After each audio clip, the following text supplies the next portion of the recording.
ಎಲ್ಲರಿಗೂ ನಮಸ್ಕಾರ. ಇವತ್ತಿನ ರೆಸಿಪಿ ಇಡ್ಲಿ ಮಾಡಿ ಉಳಿದಂತಹ ಹಿಟ್ಟಿನಿಂದ ಮಾಡುವಂತಹ ಒಂದು ರುಚಿಕರವಾದ ಅಂಬಡಿ. ಬಹಳ ಟೇಸ್ಟಿಯಾಗಿ ಬರ್ತದೆ. ಹೆಚ್ಚಾಗಿ ನಾವು ಸ್ವಲ್ಪ ಇಡ್ಲಿಯ ಬ್ಯಾಟ್ರನ್ನು ಹೆಚ್ಚೇ ಮಾಡ್ತೇವೆ. ಆಗ ಏನು ಮಾಡ್ತೇವೆ ಹೇಳಿದ್ರೆ ಅದನ್ನು ಫ್ರಿಜ್ಜಲ್ಲಿ ಇಡ್ತೇವೆ. ಮರುದಿವಸ ಅದರದ್ದೇ ಒಂದು ಸಣ್ಣ ಸಣ್ಣದ ಗೋಳಿ ಬಜೆ ಟೈಪಿನಲ್ಲಿ ಅಂಬಡಿಯನ್ನು ಮಾಡಿದರೆ ಬಹಳ ಟೇಸ್ಟಿ ಮತ್ತು ಅದಕ್ಕೆ ನಾವು ಆನಿಯನ್ ಮತ್ತು ಏನೇ ಒಂದು ವೆಜಿಟೇಬಲ್ಸ್ಗಳನ್ನು ಹಾಕ್ಕೊಳ್ಬೋದು. ಹಾಗಾದರೆ ಯಾರೆಲ್ಲ ನನ್ನ ಚಾನಲನ್ನು ನೋಡ್ತಿದ್ದೀರಿ, ಯಾರೆಲ್ಲ ಇನ್ನೂ ಸಬ್ಸ್ಕ್ರೈಬ್ ಮಾಡಿಲ್ಲ ದಯವಿಟ್ಟು ಸಬ್ಸ್ಕ್ರೈಬ್ ಮಾಡಿ ಸಪೋರ್ಟ್ ಮಾಡಿ ಅಂತ ಹೇಳುತ್ತಾ ಬನ್ನಿ ಯಾವ ರೀತಿಯಲ್ಲಿ ಮಾಡೋದನ್ನು ನೋಡೋಣ.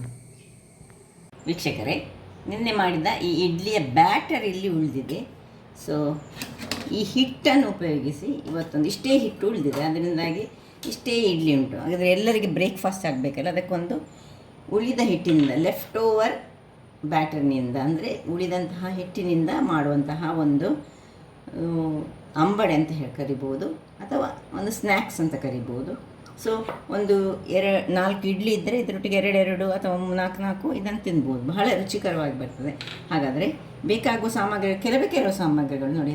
ಒಂದು ಅರ್ಧ ಚಮಚದಷ್ಟು ಜೀರಿಗೆ ಬೇಕು, ಚಾಪ್ಡ್ ಕೊತ್ತಂಬರಿ ಸೊಪ್ಪು, ಚಾಪ್ಡ್ ಕರಿ ಲೀವ್ಸು, ಒಂದು ಸಣ್ಣ ಚಾಪ್ ಮಾಡಿದಂತಹ ಈ ನೀರುಳ್ಳಿ, ಒಂದು ಕಾಯಿಮೆಣಸು ನಿಮಗೆ ಖಾರಕ್ಕೆ ತಕ್ಕಷ್ಟು, ಇಲ್ಲಿ ಶುಂಠಿ ಒಂದು ಸಣ್ಣದ ಹೆಚ್ಚಿಟ್ಟುಕೊಂಡಿದ್ದೇನೆ. ಅದಕ್ಕೆ ಸೇರಿಸಲಿಕ್ಕೆ ನಮಗೀಗ 1 ಚಮಚದಷ್ಟು ಮೈದಾ, 1 ಚಮಚದಷ್ಟು ಅಕ್ಕಿ ಹುಡಿ. ಮೈದಾ ಬೇಡದವರು ಅಕ್ಕಿ ಹುಡಿಯನ್ನು ಸಹ ಸೇರಿಸ್ಕೊಳ್ಬೋದು. ಮೈದಾ 1 ಚಮಚ ಹಾಕಿದರೆ ಬಹಳ ಚೆನ್ನಾಗಿ ಬರ್ತದೆ. ಮತ್ತು ಅದನ್ನು ಸ್ವಲ್ಪ ಕರೀಲಿಕ್ಕೆ ಎಣ್ಣೆ ಬೇಕು. ಈಗ ಮೊದಲಿಗೆ ಒಂದು ಬೌಲನ್ನು ತೆಗೆದುಕೊಂಡಿದ್ದೇನೆ. ಈಗ ಇದಕ್ಕೆ ಏನು ನಮ್ಮ ಹತ್ರ ಈ ಉಳಿದಂತಹ ಬ್ಯಾಟರ್ ಉಂಟು, ಇದನ್ನು ಶಿಫ್ಟ್ ಮಾಡಿಕೊಳ್ಳೋಣ. ಇದಕ್ಕೆ ಈಗ 1 ಚಮಚದಷ್ಟು ಮೈದಾ ಹುಡಿ, ಒಂದೇ 1 ಚಮಚದಷ್ಟು ಸಾಕು, 1 ಚಮಚದಷ್ಟು ಅಕ್ಕಿಯ ಹುಡಿ, ಇದನ್ನು ಹಾಕಿ ಚೆನ್ನಾಗಿ ಮಿಕ್ಸ್ ಮಾಡಿಕೊಳ್ಳೋಣ. ಈಗ ಇದರಲ್ಲಿ ಉಪ್ಪು, ನಾನು ಬ್ಯಾಟ್ರಲ್ಲಿ ಉಪ್ಪು ಉಂಟು ಅದರಿಂದಾಗಿ ಉಪ್ಪು ಹಾಕ್ಕೊಳ್ತೇವೆ. ನಿಮ್ಮ ಹತ್ರ ಬ್ಯಾಟ್ರಲ್ಲಿ ಉಪ್ಪು ಇರೋದಿದ್ದರೆ ಹಾಕ್ಕೊಳ್ಳಿ. ನಮ್ಮ ಹತ್ರ ಇಡ್ಲಿ ಮಾಡುವಾಗ ನಾವು ಹಾಕ್ಕೊಳ್ತೇವಲ್ಲ ಹೆಚ್ಚಾಗಿ. ನೋಡಿ, ಇದು ದಪ್ಪಕ್ಕೆ ಬಂತು. ಈಗ ಇದಕ್ಕೆ 1 ಚಮಚದಷ್ಟು ಜೀರಿಗೆ, ಮತ್ತು ಏನೆಲ್ಲ ಈಗ ನಾನು ಹೇಳಿದೆ ಎಲ್ಲ, ಶುಂಠಿ, ಕಾಯಿಮೆಣಸು, ಕೊತ್ತಂಬರಿ ಸೊಪ್ಪು, ಕರಿ ಲೀವ್ಸ್, ನೀರುಳ್ಳಿ, ಇಷ್ಟನ್ನೆಲ್ಲ ಹಾಕಿದ ಮೇಲೆ ಒಮ್ಮೆ ಉಪ್ಪು ಚೆಕ್ ಮಾಡಿಕೊಳ್ಬೇಕು ನಾವು. ಯಾಕೆ ಹೇಳಿದರೆ ಒಮ್ಮೊಮ್ಮೆ ಉಪ್ಪು ಕಡಿಮೆ ಆಗ್ತದೆ. ಸೊ ಇದನ್ನೆಲ್ಲ ಮಿಕ್ಸ್ ಮಾಡ್ಕೊಳ್ಳೋಣ. ಚೆನ್ನಾಗಿ ಮಿಕ್ಸ್ ಮಾಡಿ ಒಮ್ಮೆ ಉಪ್ಪು ಚೆಕ್ ಮಾಡಿ, ಉಪ್ಪು ಕಡಿಮೆ ಇದ್ದರೆ ಉಪ್ಪನ್ನು ಹಾಕ್ಕೊಂಡ್ರೆ ಆಯಿತು. ನೋಡಿ, ಈ ರೀತಿ ದಪ್ಪವಾದ ಹಿಟ್ಟು ಬರ್ತದೆ. ನಮಗೆ ಹೀಗೆ ಬರಬೇಕು. ಅದಕ್ಕೋಸ್ಕರ ನಾವು 1 ಚಮಚದಷ್ಟು ಮೈದಾ ಮತ್ತು 1 ಚಮಚದಷ್ಟು ಈ ಅಕ್ಕಿಯ ಹಿಟ್ಟನ್ನು ಹಾಕ್ಕೊಳ್ಳೋದು. ಈ ರೀತಿ ದಪ್ಪ ಬರಬೇಕು. ಈಗ ನಾನು ಒಂಚೂರು ಚೆಕ್ ಮಾಡಿಕೊಡ್ತೇನೆ.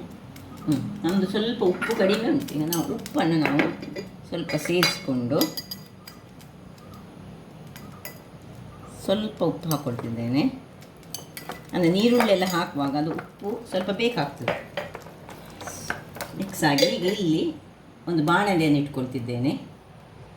ಬಾಣಲೆಗೆ ನಾವು ಎಣ್ಣೆಯನ್ನು ಹಾಕ್ಕೊಳ್ಳೋಣ.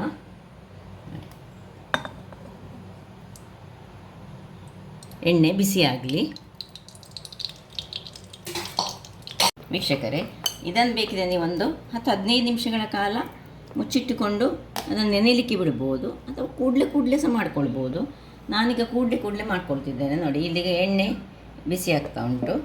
ತುಂಬ ಎಣ್ಣೆ ಸಾಕ್ಕೊಳ್ಬೇಕಂತಿಲ್ಲ, ಇದ್ದಷ್ಟು ಎಣ್ಣೆಯನ್ನು ನೋಡಿ. ಇಷ್ಟೇ, ನಾನು ಸ್ವಲ್ಪ ಎಣ್ಣೆಯನ್ನು ಹಾಕ್ಕೊಂಡಿದ್ದೇನೆ. ಎಣ್ಣೆ ಬಿಸಿ ಆಗಲಿ, ಒಮ್ಮೆ ಚೆಕ್ ಮಾಡುವ ಎಣ್ಣೆ ಬಿಸಿಯಾಗಿದೆ ಅಂತ.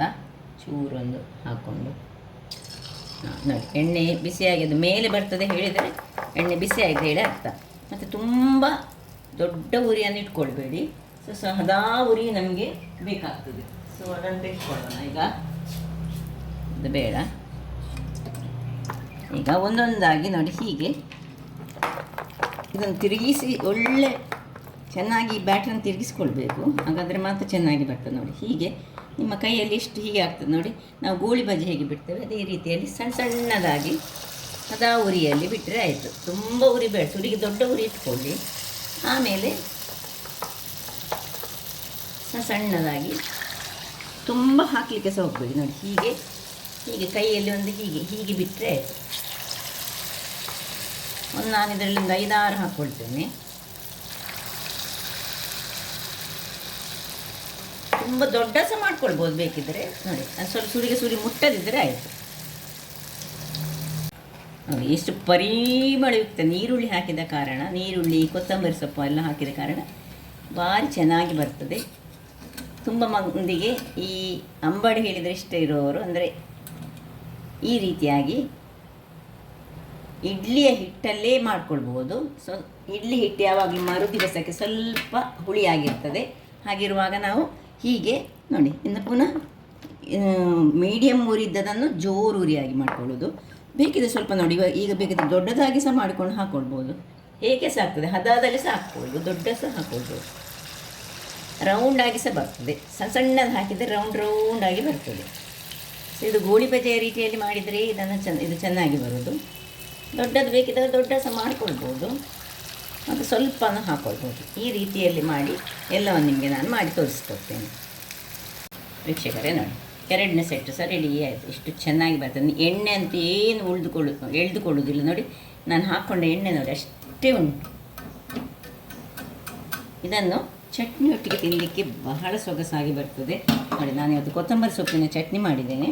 ಇದರೊಟ್ಟಿಗೆ ಹಾಕ್ಕೊಂಡು ತಿಂದರೆ ಅಂತೂ ಒಂದು ಒಳ್ಳೆ ಕಾಂಬಿನೇಷನ್. ಏನು ಇದಕ್ಕೆ ಪುನಃ ಈ ಒಗ್ಗರಣೆ ಸಮೇತ ಕೊಡಲಿಲ್ಲ. ಸೊ ಖಾಲಿ ಕೊತ್ತಂಬರಿ ಸೊಪ್ಪಿನ ಚಟ್ನಿ ಒಟ್ಟಿಗೆ ತಿನ್ಬೋದು. ಇದೇ ಹಿಟ್ಟನ್ನು ನಾವು ಏನು ಮಾಡ್ಬೋದು ಹೇಳಿದರೆ, ಈ ಪಡ್ಡು ಕಾವಲಿಯಲ್ಲಿ ಹಾಕಿ ಪಡ್ಡಿನ ರೀತಿಯಲ್ಲಿ ಸಹ ಮಾಡ್ಕೊಳ್ಬೋದು. ಅದಕ್ಕಿಂತ ಹೀಗೆ ಕಾಯಿಸಿದರೆ ಬಹಳ ಟೇಸ್ಟಿಯಾಗಿ ಬರ್ತದೆ. ಯಾರಿಗೆ ಎಣ್ಣೆ ಹೆಚ್ಚಾಗಿ ಕಾಯಿಸೋದು ಬೇಡ ನೋಡಿ ಅಂಥವರು ಈ ರೀತಿಯಾಗಿ ಮಾಡ್ಕೊಳ್ಬೋದು. ನೋಡಿ, ಸ್ವಲ್ಪ ದೊಡ್ಡದು ಮಾಡಿದರೆ ಹೀಗೆ ಬರ್ತದೆ. ಇಲ್ಲದ್ರೆ ನೋಡಿ ಈ ರೀತಿ ರೌಂಡ್ ಗೋಳಿ ಬಜೆ ಶೇಪಲ್ಲಿ ಬರ್ತದೆ. ಸಣ್ಣದಾಗಿ ಮಾಡಿದರೆ ಕಾಯಲಿಕ್ಕೆ ಸಹ ಒಳ್ಳೆ ಚೆನ್ನಾಗಿ ಕಾಯ್ತದೆ. ಹಾಗಾದರೆ ನೋಡಿದ್ರಲ್ಲ ವೀಕ್ಷಕರೇ, ಒಂದು ರುಚಿಕರವಾದ ಒಂದು ಉಳಿದಂತಹ ಒಂದು ಹಿಟ್ಟಿನಿಂದ ಮಾಡಿದಂತಹ, ಇದು ಹೆಚ್ಚಾಗಿ ಆಂಧ್ರದವರು ಮಾಡ್ತದೆ. ಅದಕ್ಕೊಂದು ಏನು ಹೆಸರುಂಟು, ನಮಗೆ ಗೊತ್ತಿಲ್ಲ. ನಾನು ಹೀಗೆ ಒಂದು ಟ್ರೈ ಮಾಡಿದಂತಹದ್ದು ಬಹಳ ಚೆನ್ನಾಗಿ ಬರುವಂತಹ ಒಂದು ಸಣ್ಣ ಅಂಬಡೆ ಅಂತ ಹೇಳ್ಬೋದು. ಲೆಫ್ಟ್ ಓವರ್ ಬ್ಯಾಟರ್ನಿಂದ ಮಾಡಿದಂತಹದ್ದು. ಹಾಗಾದರೆ ನನ್ನ ಈ ಕುಕಿಂಗ್ ಚಾನಲ್ ನಿಮಗೆ ಇಷ್ಟ ಆದರೆ ಬೋಳು ಸುವರ್ಣ ಚಾನಲನ್ನು ಲೈಕ್ ಮಾಡಿ, ಶೇರ್ ಮಾಡಿ, ಹಾಗೂ ಸಬ್ಸ್ಕ್ರೈಬ್ ಮಾಡಿ, ಹಾಗೂ ನನ್ನ ಇನ್ಸ್ಟಾಗ್ರಾಮ್ ಪೇಜನ್ನು ಫಾಲೋ ಮಾಡಿ. ಧನ್ಯವಾದಗಳು.